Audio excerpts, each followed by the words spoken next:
Hello guys, sa video nito tuturuan ko naman kayo paano magbayad ng electric bill using GCash. So yan yung bill ko, 1,147.55 cents. So una, buksan yung GCash. Make sure na may laman yung GCash nyo. So yung laman ng GCash ko ay nasa 4,000 plus, and then punta sa bills, and then electric utilities. Tapos hanapin yung Meralco kasi Meralco yung aming provider ng electric dito sa lugar namin. Tapos nilagay ko yung bill amount, 1,147.55 cents.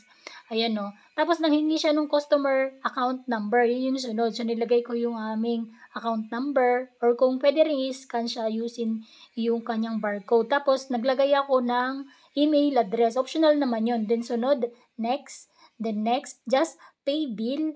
Then next, and then confirm yung amount. Ayan. Tapos ayan na, deducted na yung 1,147.55 cents sa aking GCash amount. So kung nakatulong tong video na to, please follow and share. Bye!